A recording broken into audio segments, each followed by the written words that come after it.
চক্ষু বিজ্ঞান হাসপাতালে সংঘর্ষের জেরে জুলাইয়ে আহতদের পেটানোর সমালোচনা করেছেন ফাউন্ডেশনের সিইও অবসরপ্রাপ্ত লেফটেন্যান্ট কর্নেল কামাল আকবর। বিকালে ওই হাসপাতাল পরিদর্শনে গিয়ে কথা বলেন তিনি। কামাল আকবর বলেন, দেশের ক্রান্তি লগ্নে ঝাঁপিয়ে পড়া এসব যোদ্ধার সঙ্গে সেনাবাহিনীর এই আচরণ কাম্য নয়। একই সঙ্গে হাসপাতালটির চিকিৎসা সেবা আবারও চালুর আহ্বান জানান তিনি। এছাড়া আগামী বাজেটে জুলাইয়ে শহীদ পরিবার ও আহতদের জন্য ৬০০ কোটি টাকা বরাদ্দ দেওয়া হয়েছে বলেও জানান কামাল আকবর। বলেন, প্রতিটি শহীদ পরিবারকে ২০ লাখ টাকা এবং আহতের ধরন বিবেচনা করে বিভিন্ন ক্যাটাগরিতে অর্থ সাহায্য দেওয়া হবে।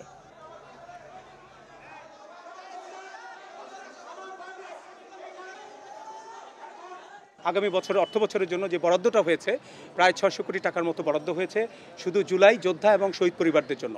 সেখানে তাদের জন্য যারা বিভিন্ন ক্যাটাগরিতে ক্ষতিগ্রস্ত আছে, A category, B category, C category, তাদের জন্য জুলাই মাসের ১ তারিখ থেকে ভাতার ব্যবস্থা করা হচ্ছে। আমার অসুস্থ যোদ্ধা তার জন্য কোনো অবহেলা করে, কোনো শহীদ পরিবারের জন্য অবহেলা করে, আমরা পরিষ্কার বলতে চাই, আমরা ধরে নিব তার ভেতরে জুলাই নাই। এসব বিষয় নিয়ে আলোচনা করতে এই মুহূর্তে আমাদের সাথে যোগ দিয়েছেন জাতীয় চক্ষু বিজ্ঞান ইনস্টিটিউট ও হাসপাতালের পরিচালক অধ্যাপক ডাক্তার খায়ের আহমেদ। ডাক্তার খায়ের আহমেদ, আপনাকে স্বাগত জানাচ্ছি ইন্ডিপেন্ডেন্ট টেলিভিশনে। আপনার কাছে আমি একটু প্রথমেই জানতে চাই যে জুলাই অভ্যুত্থানে আহতদের সঙ্গে ইনস্টিটিউটের কর্মীদের বিরোধটা কোথায়?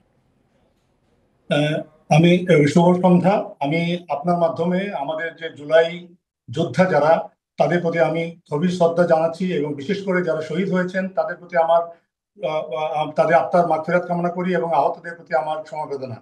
আমরা জুলাই যোদ্ধাদেরকে আমাদের জুলাই শুরু থেকেই আমাদের চিকিৎসকরা অক্লান্ত পরিশ্রম করে তাদের পেশাগত দিক থেকে সর্বোচ্চ দেওয়ার চেষ্টা করেছেন।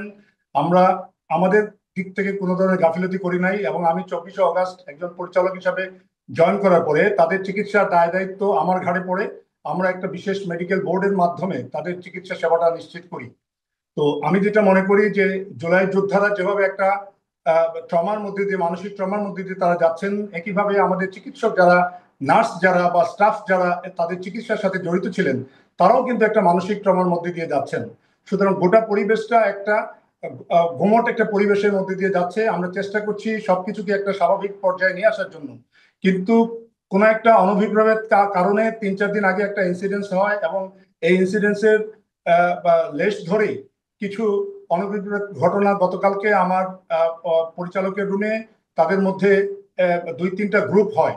এই ২-৩টা গ্রুপের মধ্যে কিছুটা মনোমালিন্য হয় এবং একটা পর্যায়ে হাতাহাতি হয়। আমি যখন দেখলাম যে তারা পেট্রোল নিয়ে এসে আমার রুমে ঢুকে এবং আমি অনভিপ্রেত ঘটনা যাতে না ঘটে এই জন্য আইন শৃঙ্খলা রক্ষাকারী বাহিনীর সাহায্য নেই এবং আইন শৃঙ্খলা রক্ষাকারী বাহিনী জুলাই যোদ্ধাদের একটা অংশ এবং আমাদের কর্মচারীদের একটা অংশ আমাকে সেফ এক্সিট এবং আমার সাথে আরো ২জন চিকিৎসক ছিলেন, আমরা ৩জন আলহামদুলিল্লাহ বের হয়ে আসি। পরবর্তীতে আজকে সকালে আমাদের কর্মচারীরা তারা কিছুটা ইনসিকিউর ফিল করে চিকিৎসক এবং নার্স সবাই হাসপাতালের কাজকর্ম বিরতিতে যায় এবং তারা মনে করে যে হাসপাতালের নিরাপত্তাটা যদি নিশ্চিত না হয় তাহলে তারা কাজের পরিবেশটা ব্যাঘাত হচ্ছিল এবং এই জিনিসটা কিন্তু প্রায় প্রতিদিন কোনো না কোনো ধরনের একটা ক্ল্যাশ হচ্ছিল স্টাফদের সাথে আমাদের রোগীদের। তো আমরা চেষ্টা করেছি, আমাদের চিকিৎসকরা বা আমরা যারা দায়িত্বশীল পদে ছিলাম আমরা তাদেরকে সর্বোচ্চ আমাদের দেওয়ার চেষ্টা করেছি। আমি নির্দ্বিধায় বলতে চাই তাদের প্রতি আমাদের কোনো অবহেলা নাই। তারা কি সেখানকার চিকিৎসার উন্নতিতে বা চিকিৎসার সেবায় সন্তুষ্ট নন? বিষয়টা কি অনেকটা এরকম? বিষয়টা হচ্ছে গিয়ে তাদের যে ড্যামেজ গুলো হয়েছে চোখের, এটা ডে ওয়ানে ড্যামেজটা হয়ে যায়। তারা এই বাস্তবতাটা হয়তো মানতে পারছেন না। আমরা বিদেশ থেকে ৬-৭টা দেশ থেকে আমরা বিদেশি চিকিৎসকদেরকে এনেছি, ১৩ জনকে আমরা সিঙ্গাপুরে পাঠিয়েছি, কিন্তু এই রোগীগুলো যারা বিদেশি চিকিৎসকরা অপারেশন করেছেন অথবা বিদেশে গিয়ে চিকিৎসা নিয়েছেন তাদের আশানুরূপ কোনো উন্নতি হয় নাই। এ থেকে তাদের মধ্যে একটা হতাশা তৈরি হচ্ছে। আমি যেটা মনে করি এখন রোগী এবং চিকিৎসকদের মধ্যে যে আস্থার জায়গাটা নষ্ট হয়ে যাচ্ছে, হয় সব রোগীরা যারা জাতীয় চক্ষু বিজ্ঞান ইনস্টিটিউটে ভর্তি আছেন তাদেরকে অন্য চিকিৎসক দিয়ে যদি চিকিৎসার ব্যবস্থা না করা হয় তাহলে এই আস্থার অভাবটা দূর হবে না। যে চিকিৎসকরা তাদের চিকিৎসার সাথে গত ১০ মাস ধরে জড়িত ছিলেন তারাই আজকে নাজেহাল হয়েছেন।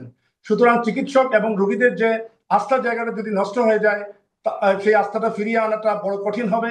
আমি মনে করি যে এখানে হয় চিকিৎসকদেরকে এখান থেকে সরাতে হবে অথবা এখানে যারা রোগীরা যারা আছেন তাদেরকে অন্য হাসপাতালে আপাতত তাদের আস্থার জায়গাটা ফিরিয়ে আনার জন্য অন্য হাসপাতালে তাদের চিকিৎসার ব্যবস্থা ডাক্তার করতে খায়ের হবে। আহমেদ চৌধুরী, আপনার কাছে আরেকটু জানতে চাই, এখানে তো শুধু জুলাই আন্দোলনে আহতরা চিকিৎসা নিচ্ছেন না, অন্যান্য রোগীরাও আছেন। সেক্ষেত্রে চক্ষু বিজ্ঞান ইনস্টিটিউটে চিকিৎসা সেবা কতদিন বন্ধ থাকবে বা কতক্ষণ বন্ধ থাকবে? দুঃখিত, আমাদের সংযোগটি বিচ্ছিন্ন হয়ে গেছে।